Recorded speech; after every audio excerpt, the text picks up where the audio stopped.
Listen, he give me his testimony, you can say that. And you talking about an awesome testimony. I've been feasting on it ever since he told me. I said, you got to share that with the church. I said, really, all right.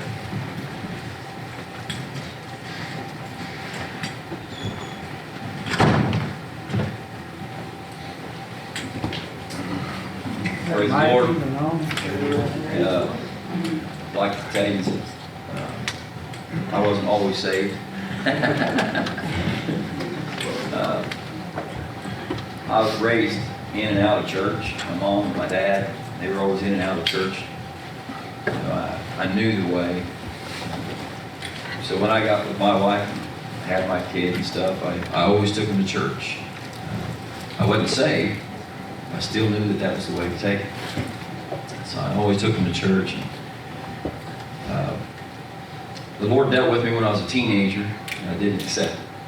Pushed him away. And so one night I was going to a revival, me, my wife, my kid. My uncle, right here, Dan, he was preaching revival. And my son was sitting there with me, which I never got to tell the whole story. So my son was sitting there, and everybody had got up, and they was all praying. And I was sitting back there with my son and my wife. And my son looked up at me, he goes, "Daddy," he goes, "why ain't you praying?" I said, "Well, I'm not saved, I'm not a Christian." And he goes, "Well, why are they praying?" And I go, "Well, it's what they do. They pray for themselves, for other people, pray for things in their life they need." And he goes, "Well, where will they go?" I said, "Well, they'll go to heaven. If anything happens to them, they'll go to heaven." And he goes, "Well, Daddy, where will you go?" And I said, "Well, Bubba, if I don't change my ways, I'll go to hell." And he looked up at me and he said, "Daddy," he goes, "I want to go where you go." Wow. So that was the beginning of what I knew that the Lord was doing in my life. And so at that point, I knew what my son was doing was the works of the Lord. Through him, God was dealing with me. But I wanted to feel the Lord pull. I wanted that pull. I wanted the Lord to, because I had it before. I knew what it was. So I myself, every day, I'd go home, I wouldn't go to sleep. From that day, I wouldn't sleep. I'd sit up in bed and I'd sit there and my wife would say, "Well, just lay down and go to sleep." I said, "I can't." I said, "What if I die?" I said, "If I die, I'm going to hell." I said, "I've only had my kid for a few years. I'll never see my kid again." And I said, "I don't want to go to heaven without you. I want you to go with me if I get saved, So that happened for almost a week. I just fall over. I sat up so long, I was so wore out and tired, I'd just fall over. And every night I just wouldn't go to sleep, and I'd go to church and I was just hoping, "Lord, just deal with my heart. Just deal with my heart. Lord, just pull me. I promise I'll go."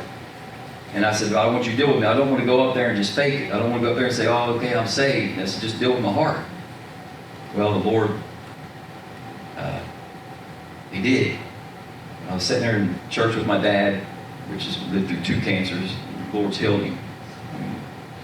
And I seen it through him. And I was sitting there with him, and my wife didn't go to church that night.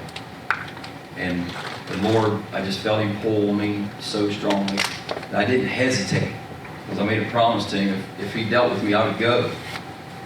So I went up to the altar. I don't remember walking up at all. I don't remember nothing. I just remember just poured out the Lord everything I had. And I did, and the Lord accepted me, and I got saved. I looked up. Dan he was on the altar, and he looked at me, he said, "You all right?" And I said, "Yes." I said, "Take me to the creek. I just want to be baptized. I just want to get this all done with." And I went home. It was so amazing. I've never felt, I don't care. I've never seen anybody ever be able to explain the feeling of getting saved. They've tried, it don't happen. It's so good, it's unreal. And the Lord, He changed my life. It's been almost 30 years ago.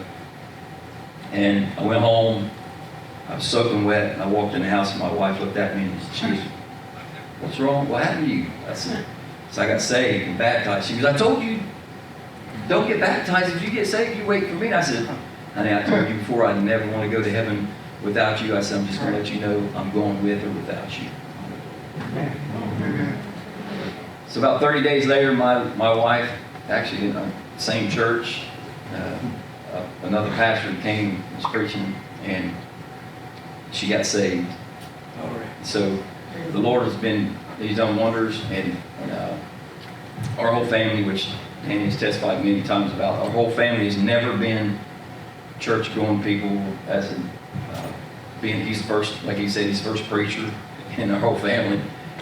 And I hope and pray that we have many more. I've got sons, I got grandsons, and I just know that if you ever get that opportunity to spend the time with the Lord the way I got to that at that moment, He's changed my life forever. And when I was down there, I made one promise to Him, that I'd never go back on Him, because I wanted that eternal life. So I just want to give thanks for what God's done for me and my family and my kids. I've raised them in church their whole life, and now they're raising their kids in church. So it's a proven fact.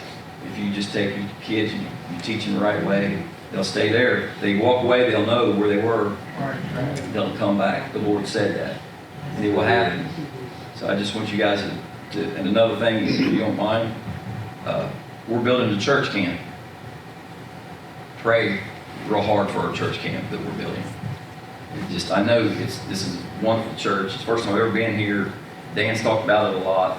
And I would just like for everyone to just pray real hard that the Lord would just help us and deal with us during this church camp that we're building. We're giving 12 acres to the church camp to build it, and we've already started. So it's something that the community needs, and our youth. Our youth is so bad everywhere, and they're not being taught the truth. So, and it ain't just the youth. It's literally from even 18 to 30 to 40 years old. And we were talking about that as well. As like the men's conference was amazing, and we're already talking about next year. And Danny's talking about having one at his church, and so I'm going to start going out and getting these guys to come to men's conferences. Because of me coming here was amazing for me to be able to take and do that. So I think everything the church is doing is great. I just want you to keep praying for me and my family. We love you guys. Thanks.